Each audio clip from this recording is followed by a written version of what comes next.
Сәлеметсіздер ме, супер ютуберлер. Менің каналымда мен ешқандай лохотрон, сетевой маркетинг сияқты насихат етпеймін, тек қана адал жолмен табатын табыс туралы айтатын боламын. Сондықтан да бұл каналдағы мәліметтерді 8 жастан 80 жас аралығындағы адамдар қолданылады. Сондықтан да жаңа мәліметтерді жіберіп алмас үшін каналға тіркелуді ұмытпаңыздар.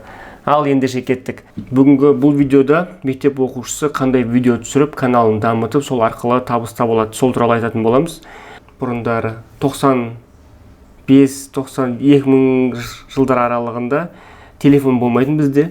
Сол кезде біз екі спичканың коробкасын алып алып, ортасына ұзын жіп тартып, бір-бірімізбен бүйтіп құлағымызға қойып, ана жақтан сөйлеп, сөйтіп бір-бірімізбен лайфхак ретінде сөйлесетін тұғымыз. Бүйтіп қарап тұрсаң, бұның өзі қызық. Сол секілді қазіргі қызықтарды сіздер өздеріңіз лайфхак ретінде қолданып, видео түсірсеңіздер, оның өзі көп просмотрға ие болады. Және идеяны таңдау өте оңай. Ол ютубтағы трендке кіріп, сол лайфхакқа байланысты, мектеп оқушыларына байланысты видеоларды тек қана солардың идеясын алып көшіре берсеңіздер болады. Және ол плагиат немесе ұрлық болып саналмайды. Өткен сіз оның идеясын ғана алып жатырсыз, және видеоның басынан өзіңіз түсіріп жатырсыз. Оның видеосын сіз көшіріп алып жатқан жоқсыз. Сондықтан да оның өзі еңбек, үлкен еңбек. Біреудің видеосын көріп, қайта көшіріп, оның өзі үлкен еңбек. Егерде бастайтын болсаңыздар, басынан бір нәрсе ойлап таппастан бұрын, бірінші біреулердің видеосы сияқты түсіріп, солардың нәрселерін қайталап көріңіздер. Мына қарап отырсаңыздар, мына жерде Сливки шоу деген каналда әртүрлі баяғы Совет үкіметі кезіндегі шынымен лайфхактарды қолданған. Және ютубтан лайфхак едіп терсеңіз, қырғын результаттар шығады. Солардың біреуін алып, өздеріңізге қолыңыздан қайсысы келеді, соларды қайталаңыздар. Мына А4 нелері бар, челлендждерді қайталаңыздар. Білесіз бе, не үшін бұл видеолар көп просмотр жинайды? Бұлар тек қана лайфхактарды, челлендждерді, пранктарды түсіре қоймай, олар ішіне көп эмоция қолданады. Яғни күлу, жылау, соны көп қолданады олар.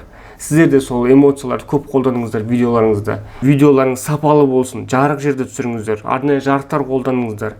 Дыбыс сапасы анық болсын. Мінекей мынандай петличка көрініп тұр ма?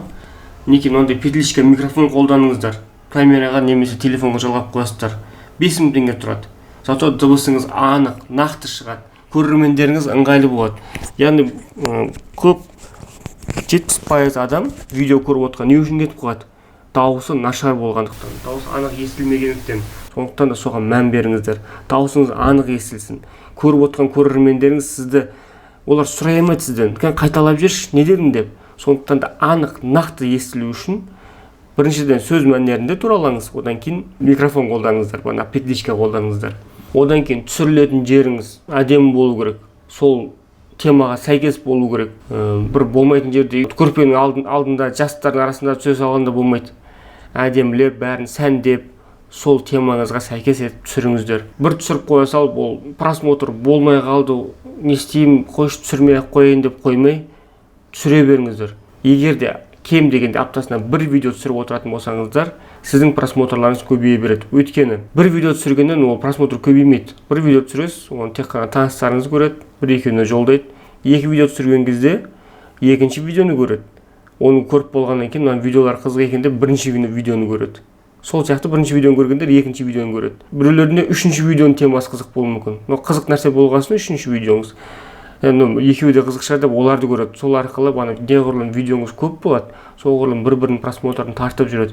Бірақ не де болса видеоларыңызды түсіре беріңіздер. Басында үйренгенше қалындай болса да түсіре беріңіздер. Аптасына кем дегенде бір видео. Соны ұмытпаңыздар. Мінекей, қазір қарап отырсақ, әртүрлі пранктар түсірген, 12-ші орында трендте тұр. Қарап отырсаңыз, Қазақстанның трендінде пранктар түсіріңіздер. Шын мәнісінде олар бүйтіп үлкен постановочный пранк дейді ғой. Өздері актер болып ойнаған пранктар. Сонда өздеріңіз достарыңызбен ұйымдастырып, біреуіңіз актер, біреуіңіз оператор болып, как будто тығылып отырып түсіргендей, сондай постановочный пранктар түсірсеңіздер де, ол өте шын мәнісінде оның барлығы біліп тұрады, постановочный екен. Бірақ қалай жүзеге асатыны қызықты адамдарға. Әрине енді постановочный екенін көрсетпеген дұрыс. Мінекей біздің Мейрам ТВ деген каналда мысалға алдым. Біз бұл жерде күніне бір видеоролик шығарып отырамыз. әртүрлі әзілдер шығарып отырамыз. Сіздер де егер де пранк түсіре алмасаңыздар, немесе лайфхак түсіре алмасаңыздар, челлендж түсіре алмасаңыздар, әртүрлі әзілдер түсіріңіздер. Осылардың біреусінің қолыңыздан міндетті түрде келеді деген ойдамын.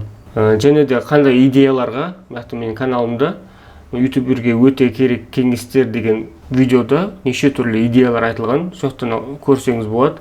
Келесі видеода күніне 5000 теңге пайда алып келетін каналды қалай ашу керек, ол каналды қалай дамыту керек, сол туралы айтатын боламыз. Сондықтан да каналға тіркеліп жіберіп болмаңыздар. Егер де осы видеоның ішінде бір пайдалы мәлімет алған болсаңыздар, лайк басыңыздар және өз ойларыңызды міндетті түрде комментария жазыңыздар. Келесі видеода кездескенше сау сәлемет болыңыздар.